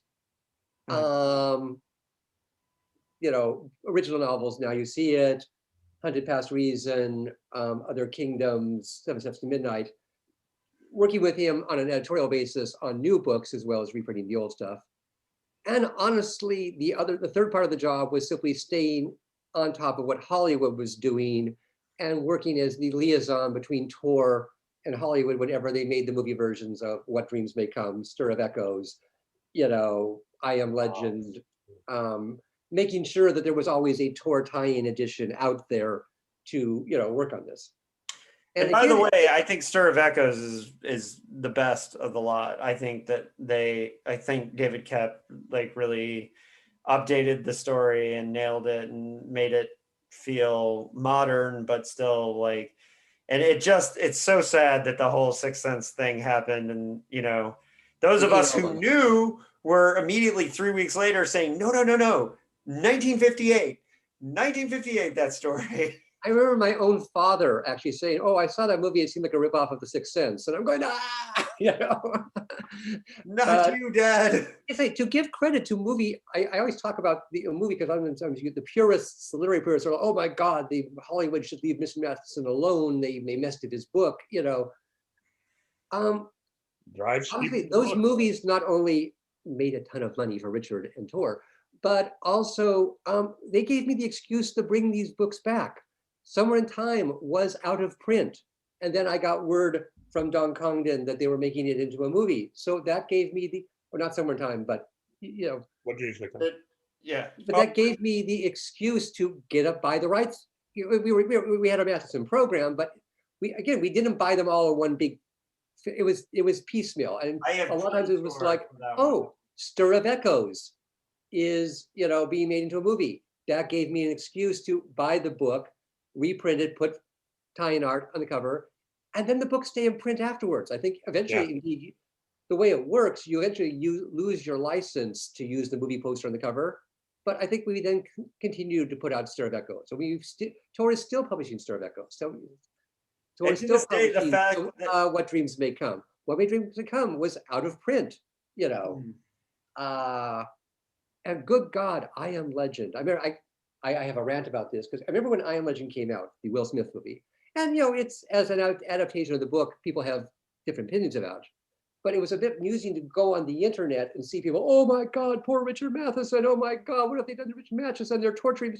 And honestly, a lot of people, Richard Matheson must be rolling over in his grave. He's not dead, folks. Dead, yeah. Okay, but, and in the meantime, I'll be honest, I'm looking at the sales figures. I'm looking at the royalty statements, and I'm going, oh, that poor Richard Matheson. Poor guy. I'm sure Richard, like I said, as an author, had his issues, and he probably grumbled about the stuff they changed. But oh, good God. I always say, people, I see literary press. Well, why did they have to take the old cover out and put out that tacky tie-in edition? It's a disgrace. They gave John God, you should way have more seen copies. the sales on Richard go up. As soon as the first trailer for the Will Smith movie came out, our sales before I even put Will Smith on the cover, and by the way, this was a full-time job. It took me like a year of negotiating with Warner Brothers to do that. So, that does not just happen by accident or automatically. Oh God, we were having to do other printings of I Am Legend. The books just, that exactly. We put out an silver issue sticker, and it was and then the printed. And I know it may look tacky, but good God, it works. And and as I always point out, even if you do not like the movie, even if the movie disappointed you, what this means, it's not even just a matter of money, but 500,000 new readers discovered that book. There are people who are reading Richard Matheson now who never heard of him, who, again, we sold something like 500,000 copies, I think, of the. Well, and before the Will. That is 500 new readers discovering Richard Matheson. Yeah. And that happened with What Dreams May Come. What Dreams May Come was out of print. Then the Robin Williams movie came out and it was on the New York Times bestseller list. So these things, even if you have reservations about the movies, my good God, like I said, oh no, they ruined I see people, oh, I wish Hollywood would leave my favorite books alone because I love these authors so much. If you really love the authors, these movies are helping, even if you don't helping like the movies, they are, Well, and to change the it's conversation. not just financially. I mean, it's keeping those movies helped keep Richard Matheson in the print. They gave me the excuse to bring the books back. I mean, obviously I'm, ranting here, but I'm sort of emphatic. I see this all the time of, I wish if they were going to make that movie, they could just taken Richard's name off it and use a different title. Oh, no, so you want them to rip off Richard and not pay him money. Okay, fine, I understand, okay?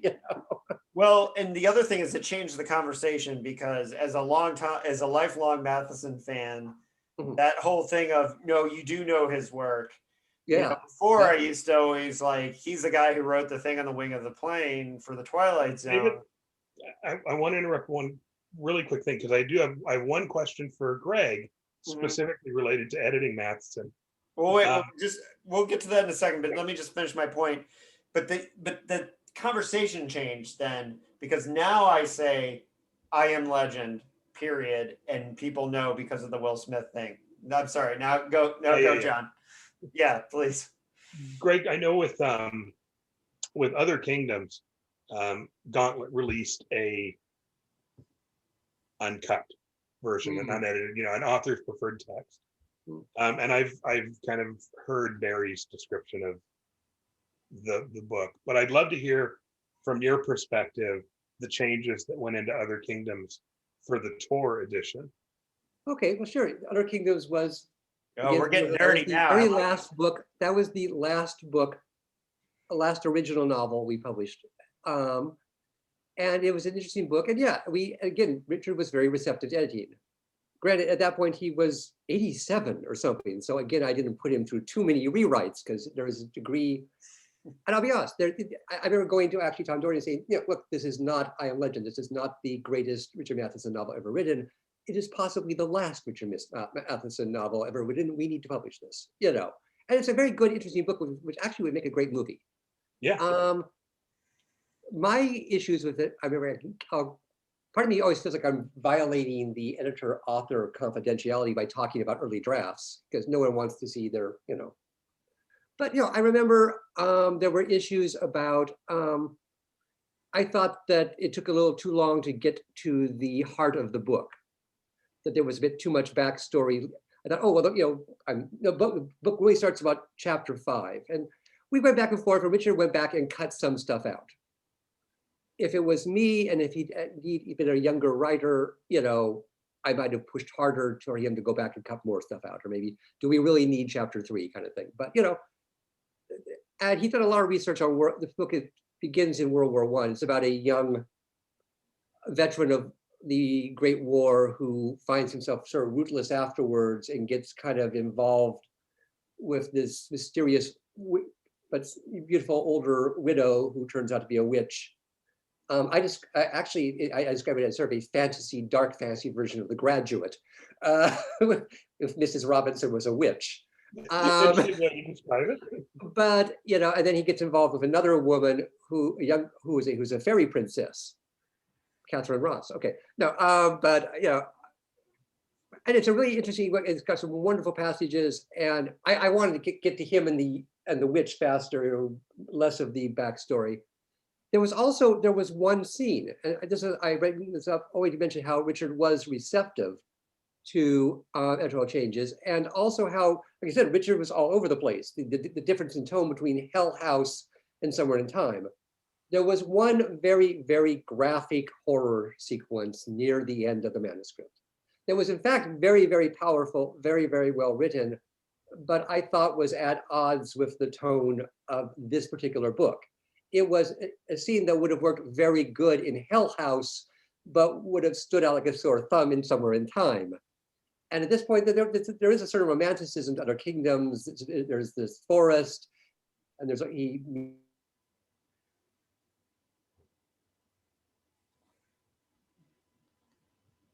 Matheson's spirit is. Oh, I know, Greg. A really shocking. Sorry, Greg, you froze up for a bit. So yeah, I'm seeing your internet connection is unstable. Okay. Yeah.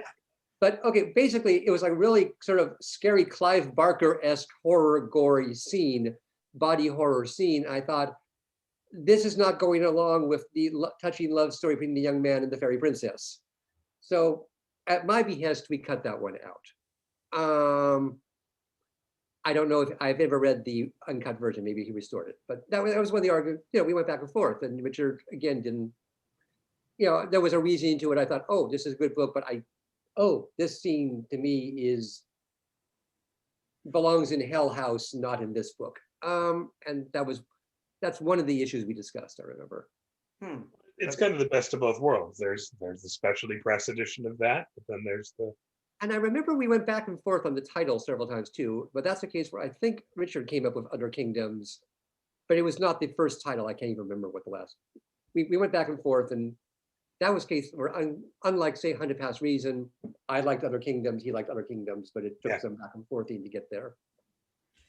I will say, as an editor, if I have one thing I'm obnoxious about, I tend to be a hard ass about titles, and I torture authors over titles.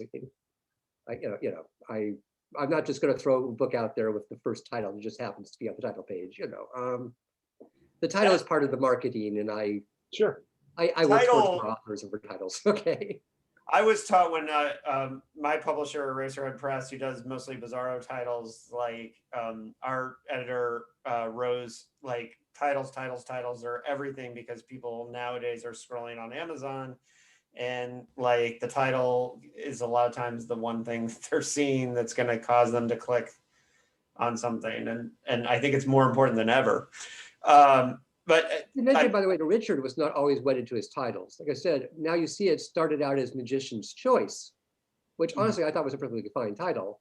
It was Richard who changed his mind, and at some point along the period, Magician's Choice turned into Now You See It, which is also a very good title. So I never made a basic fuss about it, but that was something that was not generated by Tor or me. That was something that Richard, over the course of the first draft and the second draft, the book acquired a new title. All right. Well, geez. One more title thing, if you'll allow me. Sure. I will admit that we talk about the synergy between trying to capitalize on the movies and the books. I will cop to, in fact, publishing Bid Time Return as Somewhere in Time, and the Shrinking Man as the Incredible Shrinking Man, because those are the Yeah, titles which are this in the edition public right consciousness. here. I don't think I was the first person to do so. No. But yeah, Well, I Somewhere think in Time is a better I did not, title. however, publish I Am Legend as the Omega Man, you'll notice. But yeah, especially in the case of Somewhere in Time, that title so much, the It's a movie better is so title. beloved and so eclipsed Yeah. the original title that indeed, even Richard, when he went and did a stage musical version of the story later in life, the musical is titled Somewhere in Time, because I think the occasionally I only, get purists, but don't you mean Bid Time Return? Yeah. But at this the point, only time it's been bid time return since the original publication, or the paperback publication, is I think Buccaneer did kind of a library hardcover edition under that title. But all the other reprints since the movie have been as Somewhere in Time. It's a And better title. I do not apologize for that. You know, that's the title people look for when they're looking for that book. And for since that book actually takes place at the Hotel Del in Coronado here in San Diego, I've decided the next time I read it, I'm going to go stay at the Hotel Del and You know, read it.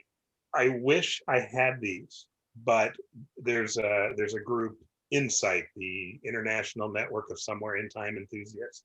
Yeah. And at one point, they offered a set of cassettes that were basically Matheson's cassettes, because he would dictate the story.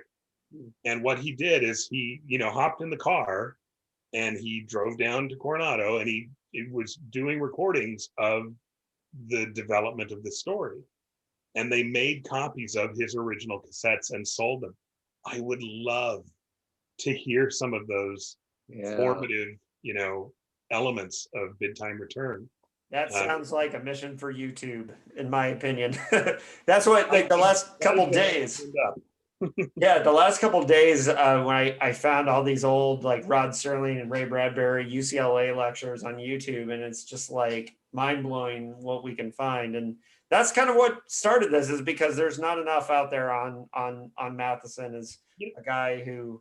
Fortunately, the I want to say the Writers Guild did a lot of recordings with him. Yeah. Television archives. Yeah, I've watched those. Yeah, they're really good. Yeah. But to sum this up a little bit and to kind of bring this home, I'm going to come to John in a little bit, but one last thing with Greg, as the person who kind of shepherded this wave of Matheson and overseeing what happened with the I Am Legend tie-in and What Dreams May Come, and I do want to tell a personal story about what Dreams May Come on something, which is that long before there was a movie in the mid 90s, my mom's twin sister, my Aunt Lola, lost her husband. He passed away in the mid 90s. And I gifted her a copy of this edition of What Dreams May Come before it was a movie, right? And she was not a genre reader, just a regular, reads mainstream books and stuff. And in the aftermath of losing my uncle, she read this and just, it was funny. We had a really powerful, connection talking about it. And then when the movie came out, it was funny because she called me and she said, "Oh, David, I just didn't like that movie as much as the book." Right. And I said, "Well, but Aunt Lola, aren't you glad other people are going to be finding it?" And she said, "Good point." Right. And this wave that we saw from those last couple movies, you oversaw that, Greg. And I'm wondering, like, and you had the moment to get to call Richard and say, "You're number 2 on, the New York Times bestseller list." Like, what can we learn from that revival, and how can we, as people who are the ones saying, like, "Oh yes, but you should read the books," or "Yeah, he wrote I Am Legend," like, how do we further the mission of Richard, of spreading the word about Richard Matheson? Well, I'm practically Pavlovian about it on Facebook at this point, to the point that actually I have a few friends who actually at this point laugh because they pretty much like, okay, someone mentioned somewhere in time, okay, counting down to Greg showing up to mention Richard Matheson, you know? Right. And do you know he also wrote I Am Legend, you know, etc. You know? Unfortunately, like I said, the books are still out there. And like I said, nice thing is like Hollywood keeps discovering his stuff. I will say there was one project I was relieved never happened, just to digress briefly. At one point, Universal was going to do The Incredible Shrinking Man again as a comedy with Eddie Murphy. Yeah, and that would actually was going to present me with a moral dilemma, because as a responsible editor for Tor and as Richard's responsible editor, how do I not capitalize on this by putting out a tie-in edition? On the other hand, that borders on false advertising because the book is not remotely funny. It isn't. Like I remember sort of thinking, I really have the nerve to put a picture of a zany Eddie Murphy on the cover of Shrinking Man by Richard Matheson. I think I even asked Richard about this. Richard, because at this point it was in development, and thankfully it never got out of development hell. I said, Richard, if it comes to pass, what do you want me to do? And I think he just kind of sighed wearily and said something like, well, do what you have to do, Greg, you know? But I admit to breathe, even though it probably would have sold some Shrinking Mans, I kind of breathed a sigh of relief when I was spared that dilemma and that project just kind of withered away. Okay. But no, part of the job was keeping track of this stuff. I read Variety and there were projects, and every time I would see, Death Ship has been optioned, I'd get on the phone and, okay, Susan Raymer, what's going on? And keep me, and I would say, Richard's agents, Don Congdon and Susan Raymer, were very good always about keeping me in the loop and letting me know what was happening. One of my disappointments, at one point there was talk of Somewhere in Time, the musical, moving to Broadway. And yes, I had conversation with Susan, and had that happened, oh, by God, I wanted to put out a As Seen on Broadway with the, hey, look what that did for Wicked, Look what the musical did for Wicked. There had already been preliminary conversations about putting out a Broadway tie-in edition, which to date has not happened. And again, there were projects that fell through. Like I said, the Arnold Schwarzenegger, Ridley Scott version of I Am Legend, which never happened. There was going to be a movie version of Countdown that, never happened. The Ridley Scott I Am Legend with Schwarzenegger, At one point, I'm coming out. I'm staying in here. You can't get me out. Courtmen, go away. It always cracked me up. But So part of the job of being Richard Matheson's editor was, in fact, staying in touch with Susan Raymer, and indeed just sort of reading Entertainment Weekly and Variety and keeping track of this stuff. So we were never caught flat-footed. And the minute I read one of these things was, hi, I'm Greg Cox. I'm at Tor Books. I understand you're making one of our books into a movie. There you go. Yes. I had some preliminary phone calls about that. Although, I don't know how much time you have. I was telling this on Facebook yesterday. The first time when the Ridley Scott version was in pre-production, I called Warner Brothers. And half the battle is finding the right person to answer the phone. The first time I got there, I was like, explain, hi, we're the publisher. We'd love to work with you on a tie-in edition. I actually got some person who was very nice, but like, oh, no, you're mistaken. Our new movie is not based on a book. I said, well, no, you're doing I Am Legend. Our book is I Am Legend. Oh, I think that's just a coincidence. Our movie is a remake of The Omega Man. right. Yeah. They weren't lying. They weren't lying, but it took some effort to, yes, but The Omega Man was based on I Am. Really? That being said, I will say by the time the Will Smith version came around, the Warner people were a pleasure to work with, were very helpful, and indeed used Richard in their publicity. They actually requested, we actually donated, they actually asked for copies of the book to go with the press kit and to send out. They arranged for a private screening for Richard to see the movie in advance.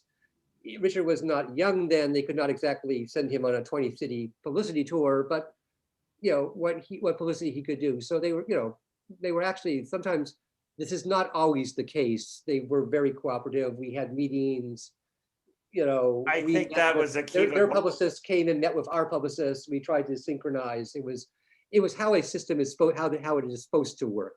I think that was Akiva Goldman's synergy, influence.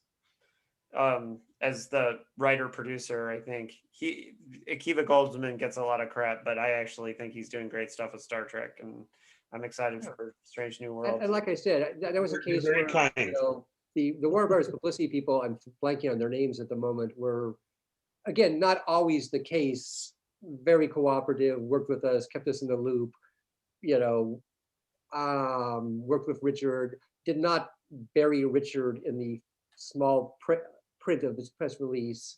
And like I said, I remember at one point we donated a large quantity of the book to them that they could include with the press kits and things with, so that was one of the sort of, where everything came together, and they benefited, we benefited, Richard benefited, which is why, like I said, I was sort of annoyed and amused to see all the, oh my God, did you see what Warner Brothers screwed over Richard Matheson? He must be furious. And it sounds like it's all good, folks. They treated him better than. Meanwhile, I'm looking at the royalty statements that are going out to Richard, and yeah, okay. It's nice of you to get righteously indignant on his behalf, but trust me, he will survive this, So I have one last question for John, and then I want to wrap things up. My two favorite editions that I've ever seen of a Richard Matheson book are, I have this crazy version of Hellhouse that came out right around the time of the movie. Actually, that's much later. Oh, is it? Yeah, 1 Week in Hell, and then it has like a Stephen King blurb. So I think, it's got to be later than 71, because if it has Stephen King blurb, and then 71 is the original printing, and then I like this one. That was essentially a movie tie-in, although not. One of the great novels of the occult, terrifying story of demonic possession, very salacious. That was the edition I first read.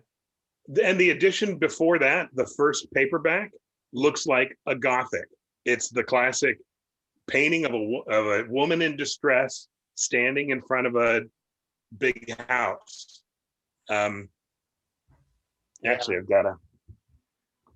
Oh, I will say, just to brag, by the way, that that's what I talked about. I have that edition too. Cover. Yeah, that was quite possibly, I think, Richard's favorite cover of all the tour editions. Yeah, I have that. He loved that cover. So Centipede Press did a limited edition of, I think they only did 100 copies. Yes, they did 100 copies of Hellhouse. But when they were doing this, I provided a cover gallery. So did they? Oh, here it is. So here was the first paperback. Yes. Oh, wow. And then, of course, the original hardcover as well. Awesome. But yeah, my love and kind of collection of I Am Legend eclipses everything, but I'll be the first to admit I can't pass up a cool looking alternative edition. I've got, when Tor was reprinting everything in hardback or in trade paperback, I kept buying everything just to kind of grow the library. So many different versions of it. Yeah, right. But it's when you start getting into the foreign editions that it's fun, because there's just, talk about strange cover art and designs. And titles. Well, which book is it again that was published in France? Is Icy Breasts? Saints de Glace is Someone is Bleeding. Right, which was Icy Breasts in France. Yep. Yeah, right. And that's actually coming out on Blu-ray. Oh, I've actually never seen that one. Yeah. Well, I saw that there's a Charles Bronson version of Ride the Nightmare too. Is it Cold Sweat? Cold Sweat. Yep. Yeah, and I just put it on my IMDb to watch list. I'm gonna have to try to track that down. Well, like I said, All right, the so- Alfred Hitchcock version, actually, if you watch it, pops up on MeTV occasionally because they run Alfred Hitchcock every night. So if you kind of keep an eye out for it, it pops Yep. up. It's part of the rotation. Yeah, I bet. Okay, so John, starting with you, summing up, what do you think is in a nutshell, what do you think is Richard Matheson's greatest contribution to the genre, to fiction? Well, you know, I know that's a big question. but Greg touched upon this earlier. I Am Legend begat Night of the Living Dead. Night of the Living Dead begat an entire genre that wouldn't exist today if not for I Am Legend. I actually, a dear friend of mine passed away last year. His name was Richard Ritchie. And Richard Ritchie was the person who gave George Romero I Am Legend to read. He was going off to Korea. No, I'm sorry, Vietnam. He was going off and he gave George 2 books. He can't remember what the other book was. He gave him I Am Legend. He paid for 6 months rent for their studio, for comics book production company, and said, read this, and when I come back, let's talk about maybe we can do something like this. And I will say this, George Romero freely came out and said, Oh, yeah. I ripped off I Am Legend. I ripped off Richard Matheson, which I think is an oversimplification and not completely true. Clearly, I Am Legend inspired Night of the Living Dead, but not in the way that people really rip off stories. The stories are completely different. There's themes and tone and things that are in I Am Legend that Romero took into Night of the Living Dead. But I think, to say, even for Romero to claim that he ripped it off isn't a really accurate assessment. And from my perspective, Well, that's why I like to use the terminology. Richard is the grandfather of the entire zombie apocalypse genre, which gives Romero credit for being the father of the zombie apocalypse. But he gets it in the lineage. Richard, one step removed there, is the grandfather of the entire zombie apocalypse genre. For me personally, I came to I Am Legend because of that. And so I can't look at that as anything but a positive thing, because my awareness of, my love of Matheson came from that connection. And again, reading the book, even when I read the book the first time, there were elements where it's like that, the siege of these creatures coming and trying to get at them, or get at Neville. But it was it was very different than what Night of the Living Dead was. But I loved the book so much that it changed my love of reading. It changed my love of fiction, and it started this love of Matheson and had me go down the path of finding and reading everything I could that had his name on it. And then being pleasantly surprised every time something would turn up and it'd be, oh wait, the Trilogy of Terror was a Richard Matheson. Night Stalker was Richard Matheson. The Twilight Zones were Richard Matheson. So it just became one of those things that I would have these realizations of, oh, Matheson's been with me far longer than I knew it. Exactly. I cannot remember when I became. Going back to the beginning of this panel. I don't remember when I became aware of Richard Matheson as a person. I cannot remember a time when I wasn't aware of The Shrinking Man and the Twilight Zone episodes, and the Vincent Price movies, and probably reading some of the stories and anthologies. It just was always just sort of there, and I'm not sure when I connected the dots on this. All right, so I gotta wrap this up here pretty quick. We've gone pretty long, but Greg, any last and final thoughts on and I'm gonna lean on after. I think there needs to be a Matheson podcast like Dickheads. I can't do it because I'm already doing Philip K. Dick, but John, I'm going to encourage you I could teach you the ways, but I think a Matheson podcast should exist that goes through his whole collection, his whole chronology. There's so much to be explored. There's no doubt about that. Yeah.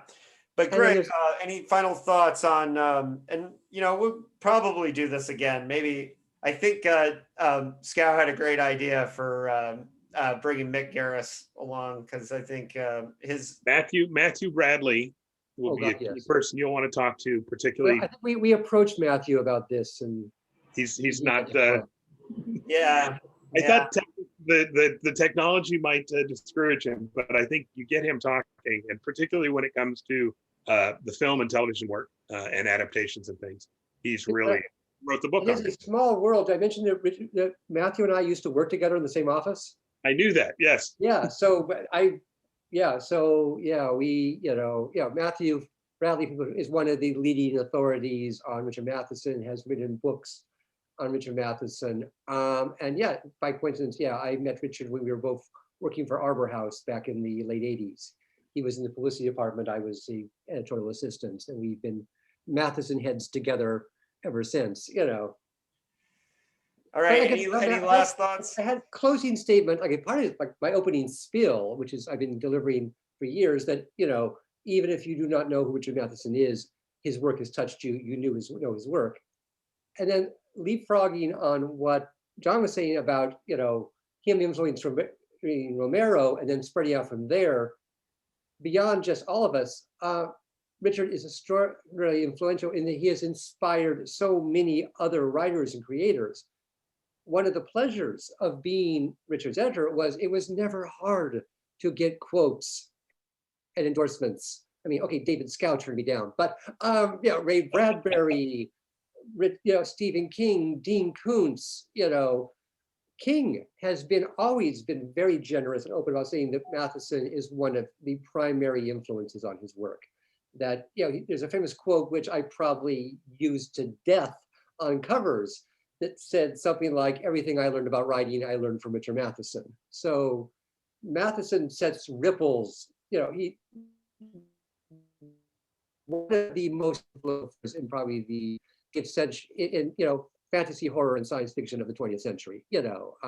It's hard to, butterfly effect. Okay, that's Bradbury, but still, spreading out, zombies via Romero, horror via Stephen King, and of course the Night Stalker has its own, which led to the X-Files, and let us note the X-Files credited this by introducing Senator Richard Matheson on an episode. So the number of people out there who, now, who are inspired by Richard just, blossoms outward. So, astonishingly influential, Hell, he's even the number of Simpsons episodes that have been inspired by Matheson, Even if you don't know Matheson, you have seen the Simpsons episodes, the parodies of Nightmare on 20,000 Feet or Omega Man and whatever, So, On that note, we're gonna close up shop here, but definitely